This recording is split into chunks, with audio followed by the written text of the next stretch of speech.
Hola, buenas, ¿cómo va? ¿Qué tal? Bueno, hoy en Rompiendo Esquemas, la idea es poder hacer una especie de introducción de la introducción de un autor que es fundamental para el psicoanálisis, que digamos, después de Freud es la segunda gran figura de ese movimiento, de ese método psicoterapéutico que creó Freud, y que por lo general aparece asociado a cierto a priori, a cierta idea de imposibilidad de acceder a sus ideas, como al mismo tiempo la fama de ser un autor tedioso y que no se deja capturar en definiciones o en sentidos cerrados sobre los conceptos que transmite. Jacques Lacan fue esta segunda figura del psicoanálisis, interpretó a Freud y que dijo que su obra significaba y era un retorno a Freud, es decir, una lectura interpretativa de los trabajos y de la teoría de Freud, del psicoanálisis, que buscaba rescatar ese énfasis que para Lacan tuvo el creador del psicoanálisis, que Lacan veía que en su época los psicoanalistas de ese momento histórico no estaban, si se quiere, captando ese sentido más fundamental y ese acento al cual se dirige el psicoanálisis.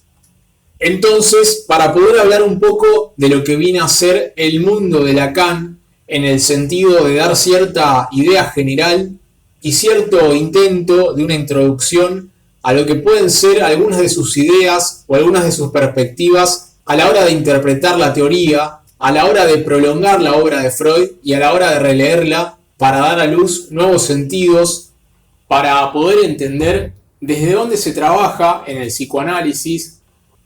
Hay que tener presente que es cierto que sus escritos y sus discursos tienen cierta complejidad, en el sentido sobre todo de que hay que adentrarse para poder ir interiorizándose en ese mundo de terminologías, en esos juegos de palabras, en esa manera bastante críptica de transmitir ideas que no se deja seducir por los sentidos cerrados y por las ideas finalizadas, y que fue caracterizado por un escritor y por un pensador como Foucault, como un autor que lo que buscaba era que en sus discursos y en sus escritos se transmitiese la complejidad misma del sujeto.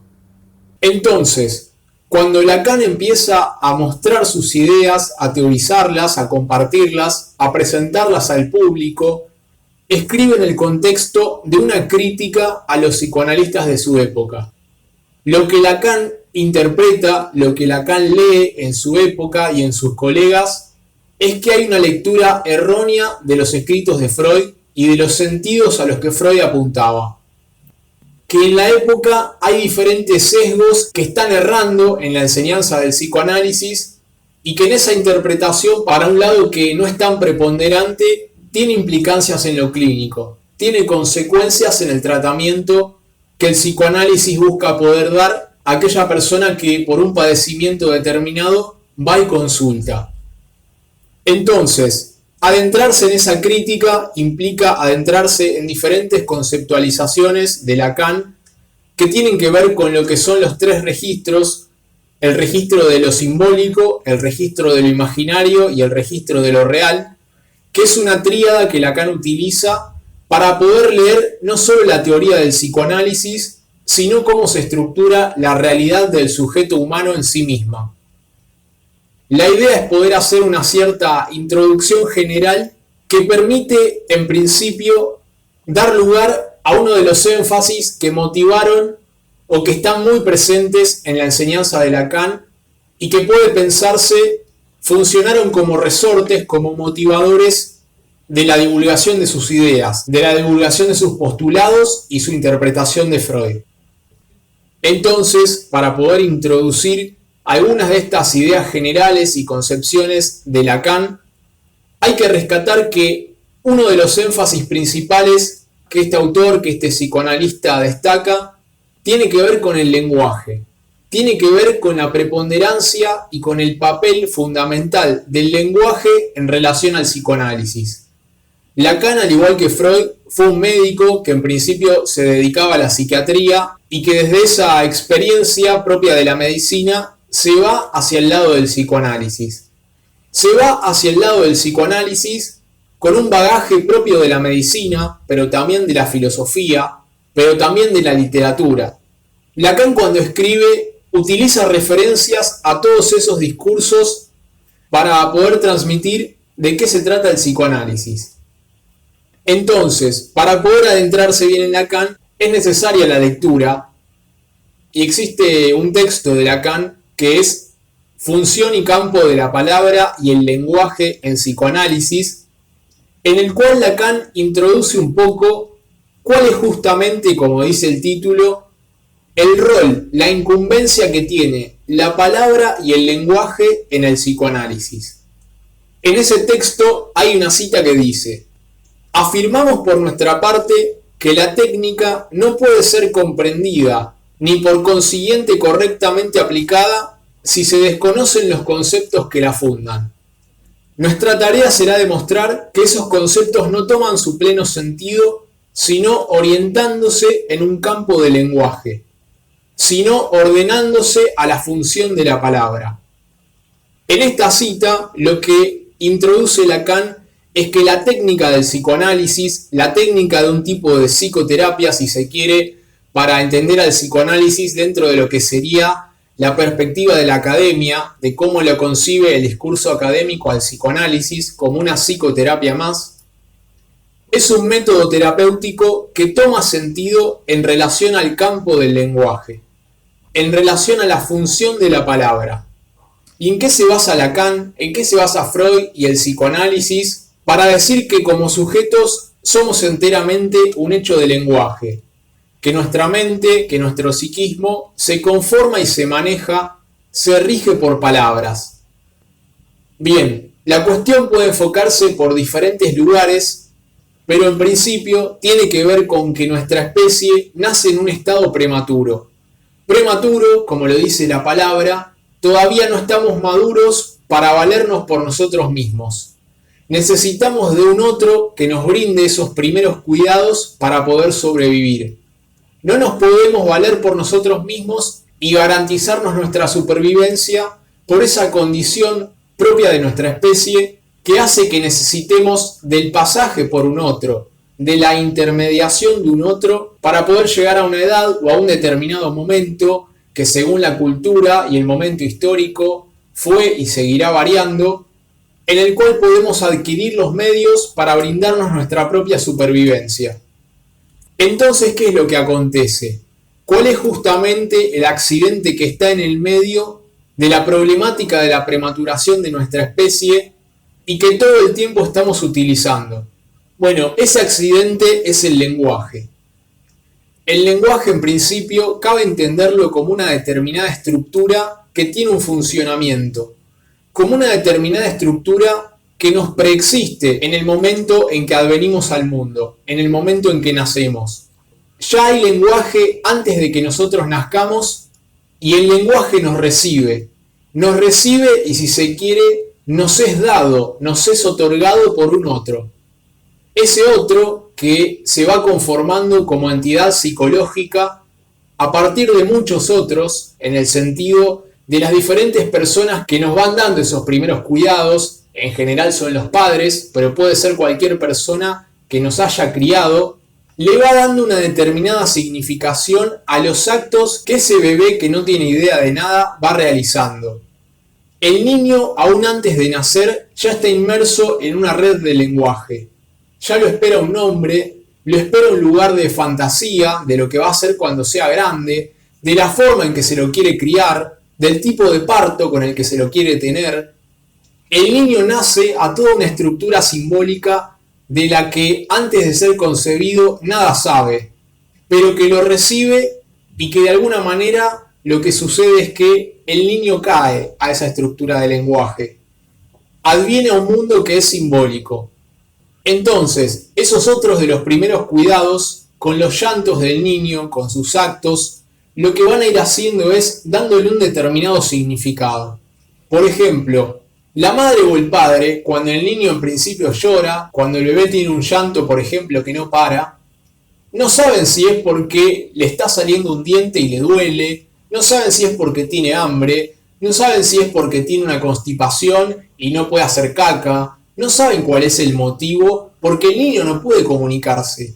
El niño todavía no tiene los medios para emitir determinados signos o símbolos. Pero ¿qué pasa?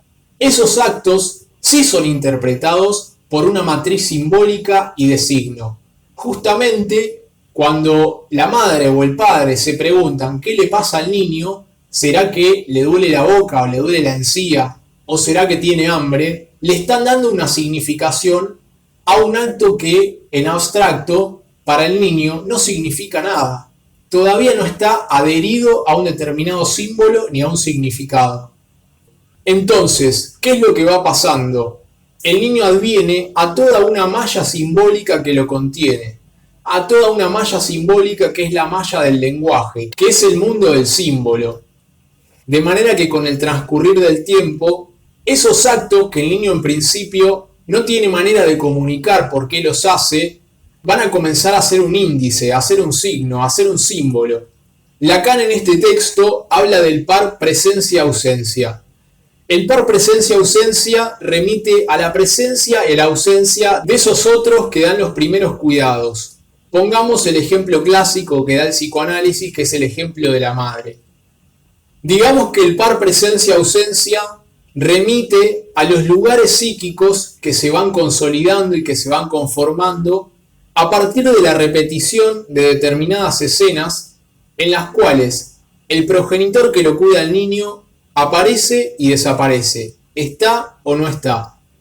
La cuestión es que en principio el niño no tendría para el psicoanálisis ningún otro medio de concebir esta cuestión y el par presencia-ausencia viene a ser cierto inicio de la simbolización y de la instalación del lenguaje en el sujeto. A medida que se instala el lenguaje, se va conformando la estructura psicológica. Entonces, el par presencia-ausencia va formando lugares a partir de esa repetición sobre los que luego se van a montar significantes. Podríamos decirlo, para ser un poco reduccionistas, palabras. Al igual que como cuando en las pinturas rupestres, las tribus primero tallaban la piedra con los dibujos y después, además, al hueco del tallado, le agregaban diferentes pinturas. Primero está el par presencia-ausencia y después, si se quiere, en esos lugares calados, aunque es una metáfora bastante imaginaria y gráfica, van a venir a montarse significantes. Así es como de a poco se van formando esos lugares simbólicos que van representando y van mapeando la realidad para el niño y al mismo tiempo le dejan marcas en su psiquismo. Entonces, para recapitular este primer inicio que tiene que ver con la explicación de por qué para el psicoanálisis la preponderancia y la importancia fundamental la tiene el lenguaje como el medio para intervenir en psicoanálisis y a la vez el lenguaje como el material del que nuestra subjetividad está hecha, de la estructura simbólica en la que estamos atrapados, porque para relacionarnos con la realidad, con el afuera de nosotros, pero también con nosotros mismos, ¿por qué medio lo estamos haciendo? ¿Cuál es el medio por el cual intentamos aprender, capturar la realidad, tanto exterior como interior, como nuestro propio cuerpo? La cuestión es que la palabra, el símbolo y la estructura del lenguaje nos viene a capturar y nos aleja, nos diferencia de lo natural, nos aleja de lo inmediato, se interpone justamente como mediador entre nosotros y esa realidad externa, pero también para el psicoanálisis atraviesa nuestra realidad corporal y como dice Hegel, la palabra mata la cosa. La palabra nos deja fuera de lo inmediato, de lo sin mediación, para pasar entonces a habitar en lo mediado. Entonces, la palabra nos deja fuera del orden de la naturaleza. La naturaleza nada sabe del orden que nosotros le montamos para poder capturarla. Justamente en la naturaleza lo que hay es ausencia de orden. Lo que hay es no orden. En lo real nada falta, va a decir Lacan. La falta, el agujero, la ansia, es algo que se introduce por el orden de lo simbólico, por el orden por el que nosotros nos regimos, por esa estructura de lenguaje que se estructura alrededor de un vacío, que es una matriz, una red que se monta sobre la realidad con una determinada estructura, por la cual una vez que somos captados no nos podemos salir. Estamos en el adentro del lenguaje y no podemos dar cuenta del afuera del lenguaje, porque el medio que tenemos para intentar aprender ese afuera del lenguaje es el lenguaje. Hay un ejemplo que es el ejemplo de la biblioteca que da una psicoanalista muy reconocida y que en mi opinión tiene unos textos que son muy buenos, que es Diana Rabinovich, que en un análisis de este texto de Lacan, Función y campo de la palabra y el lenguaje en psicoanálisis, da el ejemplo de la biblioteca, en el cual lo que dice es que solo podemos concebir que en una serie de libros ordenados falta uno porque precisamente existe ese orden a partir del cual se puede percibir un vacío, una falta. Pero que sin ese orden preexistente, la falta y el vacío no se pueden concebir. La falta y el vacío son un producto de la estructura del lenguaje. Por eso, recapitulando un poco, para el psicoanálisis, como sujetos humanos, somos sujetos tomados por el lenguaje, atrapados en el lenguaje, atrapados de una manera irreversible, en la medida en que esa red que nos recibe y nosotros advenimos a él pasivamente. Ni siquiera elegimos nuestro nombre. ¿Y cómo se da esa introducción y ese baño del lenguaje? Se da siempre mediante la dialéctica con un otro. Es un otro el que nos introduce y le empieza a dar significación a nuestros actos, que previamente no existe. Sin un otro que dé esa significación no hay mensaje. La comunicación, el símbolo, la palabra, como hechos, no acontecen sin el pasaje por un otro. Pensemos, por ejemplo, en la experiencia que podemos vivir si tuvimos la suerte de viajar a otra cultura donde no hablamos el idioma y no entendemos nada, o simplemente cuando escuchamos un idioma extraño.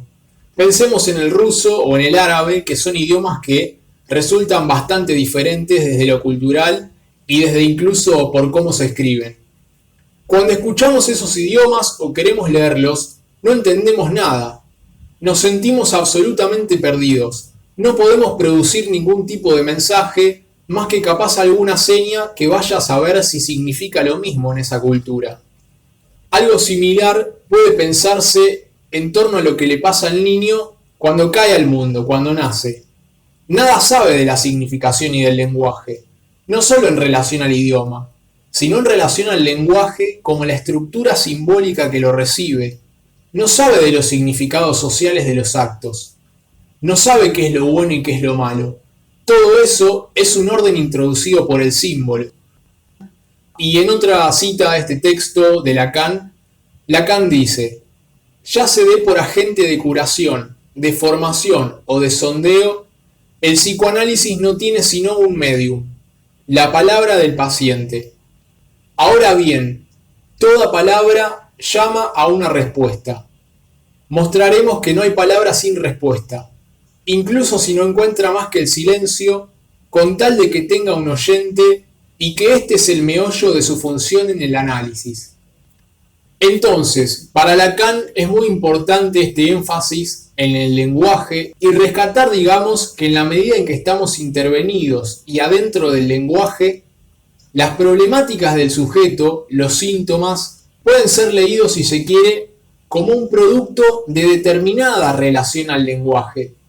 El psicoanálisis, y Lacan destaca este rasgo, es una teoría que sostiene la preponderancia del lenguaje en la causación de síntomas, de repeticiones, de padecimientos. Y esto porque psíquicamente existe una representación, un mapeo de lo corporal en nuestra mente, que no es el cerebro en nuestra mente, no se reduce al correlato anatómico del cerebro, a mirar el cerebro con una lupa o un microscopio, porque el psicoanálisis en principio no da pastillas o no anula o estimula neurotransmisores con fármacos, sino que se trata de que hay un mapeo de lo corporal que se graba en nuestro psiquismo y que no se corresponde estrictamente con lo orgánico. Es decir, Hay una red simbólica de palabras que designa diferentes partes de nuestro cuerpo y no es estrictamente correlacionada con cada parte del mismo. No es como si fuera un diccionario que tiene una palabra o porción de palabra para cada falange de cada dedo, otra palabra o símbolo para cada dedo del pie, otra para el estómago. No se trata de ese lenguaje médico y preciso, el lenguaje de la ciencia, sino que ese mapeo que llevamos en nuestro aparato psíquico del cuerpo se inscribe con la historia del lenguaje que cae sobre cada sujeto en el sentido del lenguaje coloquial y cotidiano con el que fue criado. Esa porción del lenguaje que recayó sobre él, que tiene signos de lo cultural, de lo familiar, de una época, de determinados modos y mandatos, de determinadas permisividades. El punto es que cada sujeto, en relación al lenguaje, está cortado por una matriz diferente. Cada uno tiene su sello de lenguaje. Y que el inconsciente se estructure como un lenguaje quiere decir que nuestras problemáticas son problemáticas que siguen determinadas leyes y que por lo tanto producen determinadas formaciones que para el psicoanálisis tienen determinada estructura. Recordemos que en principio Freud estudiaba con unos tipos de los cuales uno descubre la esclerosis lateral amiotrófica, una enfermedad que sigue sin tener una cura, y lo que veían estos médicos, si se quiere, la problemática de su época, tenía que ver con que había pacientes a los que se trataba de una manera orgánica, es decir, con la medicina tradicional que aborda lo corporal, y se encontraba que no había ningún problema desde lo orgánico. Y Freud se pregunta en un principio, ¿por dónde será que pasa el padecimiento o la causación de este tipo de síntomas o de problemáticas? Freud entonces lo que descubre es que hablando pasaban cosas. Y es en ese más allá de la medicina, si se quiere, en ese límite de la posibilidad de aplicar la medicina tradicional del orgánico, donde nacen todas las disciplinas que podemos caracterizar como de la salud mental. La psiquiatría, el psicoanálisis, la psicología, con todas las corrientes y psicoterapias que hay, podemos pensar hoy en día a la TCC y a la sistémica también, todas buscando dar respuestas en un ámbito de aplicación y de incumbencia que se le escapa a la medicina tradicional. Pero ¿qué es lo que descubre Freud? Y Lacan retoma y continúa esa enseñanza. Descubren que el lenguaje viene a tergiversar todo.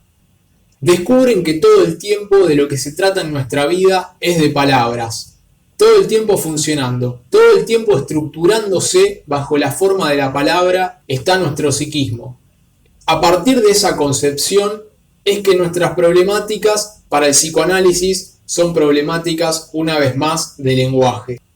Los nervios del alma se traman mediante el símbolo, mediante el significante, mediante una cosa que está en lugar de otra y que constituye una red que nos aleja de la relación inmediata, sin mediación, tanto con el afuera de nosotros como con nosotros mismos.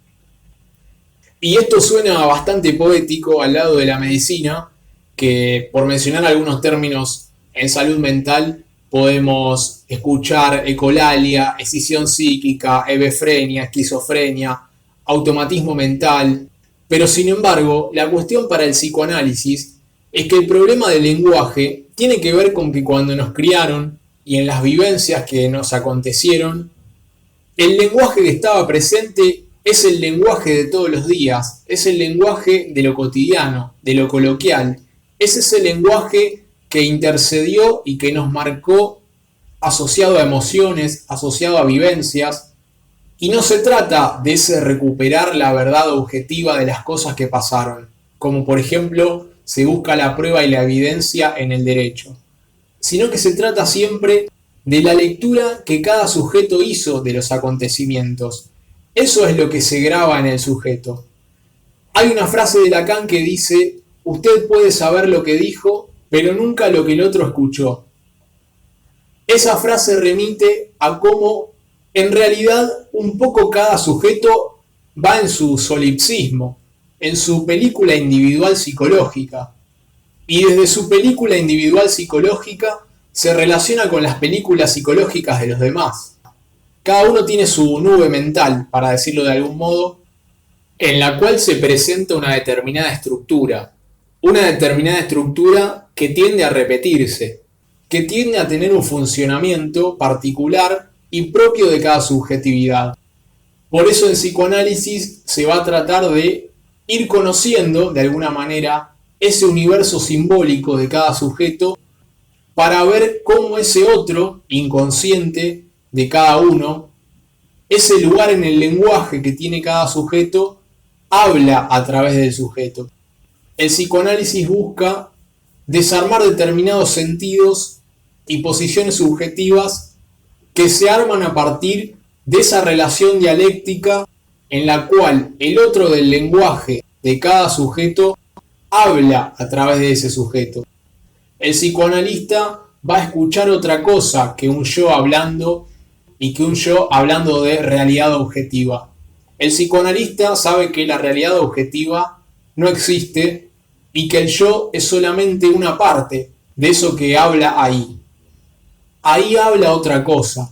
Lo inconsciente es una construcción que se puede mostrar dentro de un psicoanálisis.